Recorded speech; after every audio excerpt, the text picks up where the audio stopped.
We're in the middle of talking about our mission during the sermons this month, and I talked last Sunday about how community is a crucible for creativity, for the creative, which is one name for God, or just for the creative spirit, crucible for caring, and a crucible for curiosity about what shall we become, and what would I do if I didn't have this fear, and what might this congregation be able to accomplish in the world? And I want to talk about nourishing souls because souls come into this congregation hungry. And we get filled up, but you don't just eat one meal and then never have to eat again, even though sometimes you feel like that. But you get hungry in your soul over and over again, and you need to be nourished. And so we have part of our mission that we want to nourish souls. We want our souls to be nourished, but more than anything, we want to be able to nourish other people's souls. And so mine is nourished by a whole list of things right now: friendship, conversation, movies, good fresh food prepared well. I hope that more active things get added to the list by Christmas. So what nourishes your soul? It's good to know. What do you feel feeds you? And I have an idea for how we can feed other people. Church is a good opportunity to practice nourishing other people's souls, because you have hungry souls all around you, and sometimes it's just a matter of letting somebody feel seen. So many people feel invisible. Just to say, I see you, or how are you doing? Many Unitarian Universalists are shy, reserved, introverted by nature, and we all need all of us. And so it's sometimes difficult for us to go up to somebody we don't know. In other words, it's a nightmare in coffee hour for some people. And some churches are thinking of just having bracelets that you can put on that says silence. Like, it's okay if you just nod to me and don't talk. There was a funny thing on Facebook, a fake ad. I'm hiring somebody to do coffee hour for me.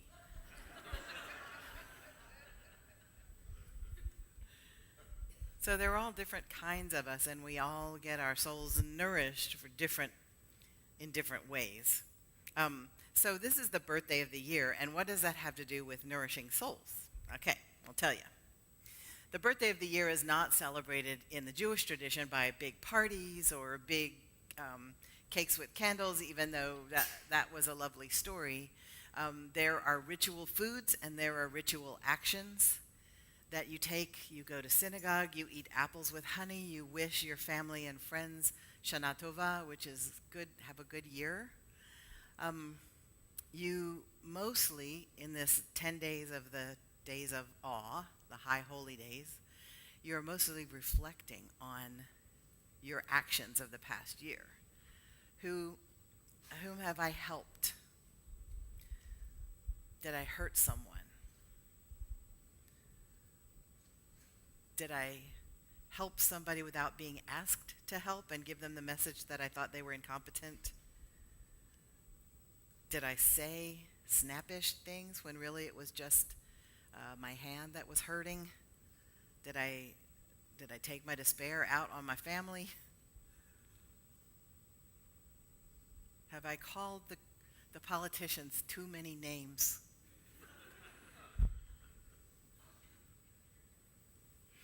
It's a time to reflect on who you are and how you've done. And then it's a time to ask forgiveness. Now, in a lot of religions, you ask God for forgiveness, And there are many among us who believe in God of some kind. Some people believe in a personal God, like the Jewish and Christian God, and some people believe in and Muslim God. And some people believe in a more amorphous force, and some people have a higher power, and some people call God the creative or the sage or the great spirit. But sometimes it feels, as Unitarian Universalists, appropriate to ask the great spirit for forgiveness. But mostly we say you should ask the person for forgiveness that you hurt. Does that make sense? That person. I remember when I was a teenager, I was so mad at someone who shall not be named. And I said to him, I really need you to apologize. And he said, God has forgiven me, so I don't need your forgiveness.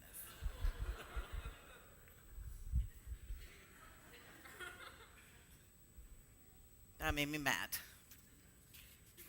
Of course, when I was a teenager, it didn't take much to make me mad. I'm just going to leave that there. If there's anybody that's really bothering, you know. And we don't only ask for forgiveness from the people we've hurt. We make amends. We try to make amends. We try to make it right, unless by making amends we'd make it worse. And so that's something that we do at this time of year. We make apologies. And so I want to tell you that I think a good apology can really nourish someone's soul. Yeah. It can nourish your soul to get that off your chest and apologize and ask for forgiveness. And it can really heal and help the other person too. So I want to talk to you about what a good apology is. A good apology acknowledges their feelings. You say, I'm sorry that what I said or did made you feel this way that they've described feeling. And then you acknowledge their feelings. You say something like, I certainly see how you could feel that way. That's hard sometimes, because a lot of times their feelings about what you did or said are completely unreasonable and non-rational. And how could they even feel that way about something you said which you meant in such a different way? Doesn't matter. You say, I certainly see how you could feel this way, and I'm sorry. Like I will say to you this time of year, I am sorry that I had to leave you so precipitously without any warning, just dropped out of sight.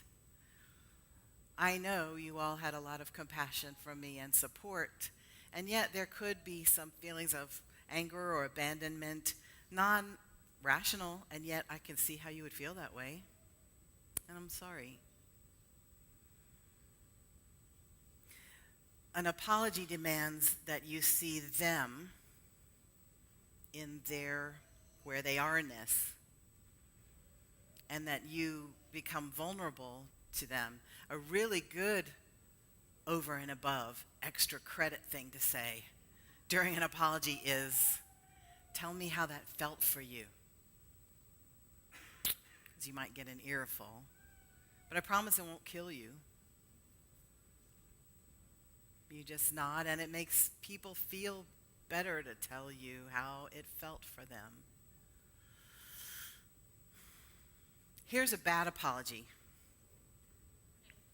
I'm sorry if what I said hurt you. It's not if what I said hurt you, because obviously the person's hurt. You hear the difference there?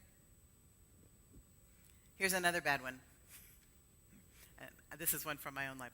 I'm sorry if you chose to hurt yourself on that thing that I said.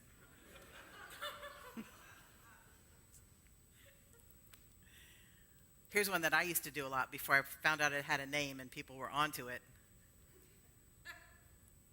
The premature apology. Where you go, I'm sorry that I just said that. And then when the person goes, boy, that really felt bad, and you go, I said I was sorry. Like, I say I'm sorry, that cuts the conversation off, and you have to shut up now. course, I haven't done that for years.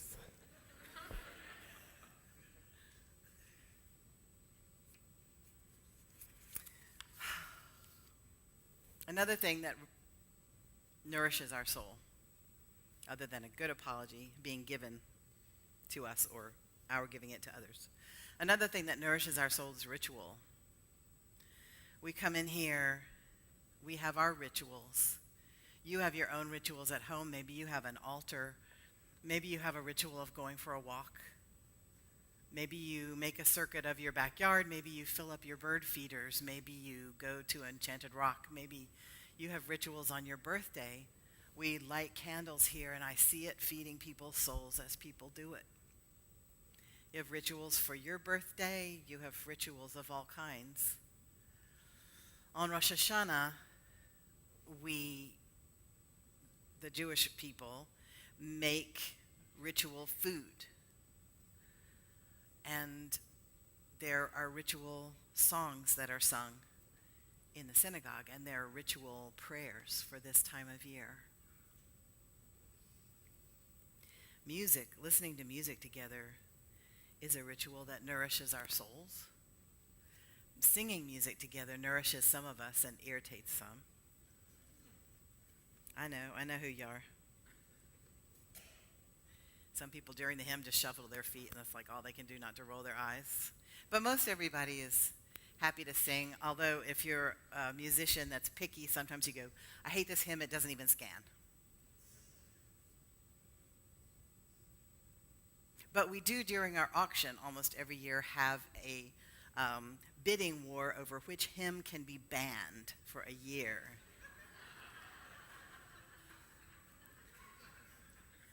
This year, it was We Are a Gentle, Angry People that somebody hated so much that they paid a lot of money to ban it. It's all right. Holly Near forgives you. I know that it's hard to figure out what your soul is, and if I were an old school Unitarian minister, I would spend the whole sermon parsing the idea of soul. But this is Austin, and we have all heard music played without soul and with soul. And we know the difference. And you don't have to say, what is soul? You just go, I don't know, but that person played with soul. And it speaks to your soul, and it has to do with their expression of their humanity or their essence comes through the music. Whenever you're creating or performing or writing, your essence comes through for good or ill. And so your soul is present. Oh, I thought that was a bug. It was not a bug, it was this.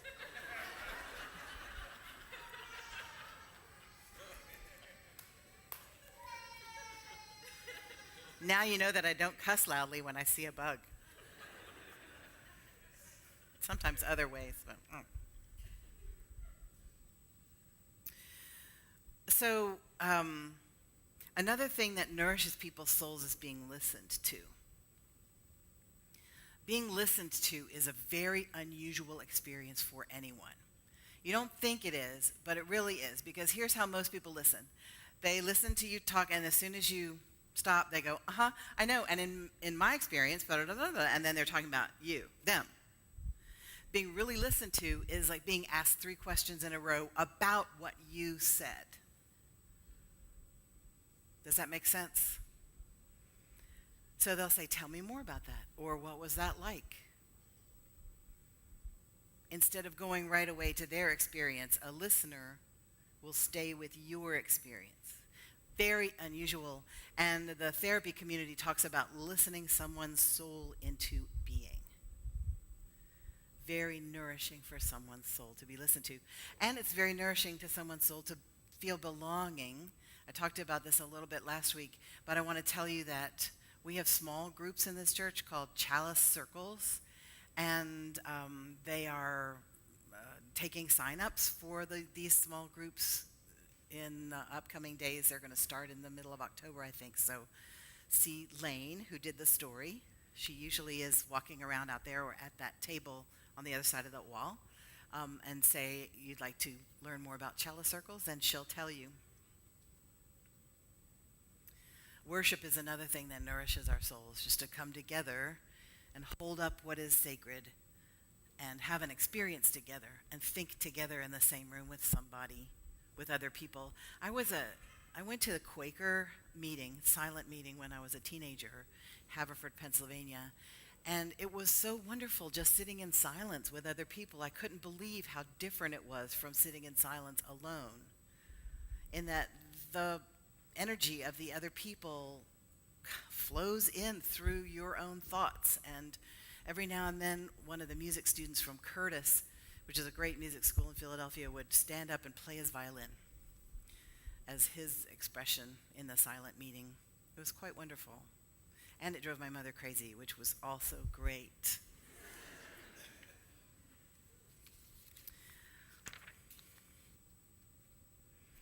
So on the birthday of the world, we nourish our souls and we nourish other people's souls with worship, with music, with ritual food. Cesar Chavez said, if you want to know the heart of another person, go eat their food with them, and if they share their food with you, they are sharing their heart with you. Eating with other people, especially eating ritual food, is so nourishing and so bonding. It's a sacred act. So every religion has its food, its rituals, its ways of thinking about God. I thought about Unitarian Universalist traditions and our potluck dinners. And I thought about Protestant potluck dinners all over the country. I don't know much about Roman Catholic potluck dinners because that's just not in my experience. But I know in the Midwest you bring a hot dish, and in the South you bring a casserole. And our Unitarian Universalist tradition is similar, although we always have many vegetarian options. And we have some vegan options as well, and gluten-free options, because it's important to our theology to be welcoming and inclusive of all into our rituals. And those are little ways that we can do it. And if we have alcohol, we also have an equally attractive alternative to the alcohol. This is what we dream of, being inclusive and welcoming. So we use our souls to open to the fountain of love that is at the heart of the world and let it flow through us to other people. This is what we're all about. May we be able to do it, and may it strengthen us to do what must be done.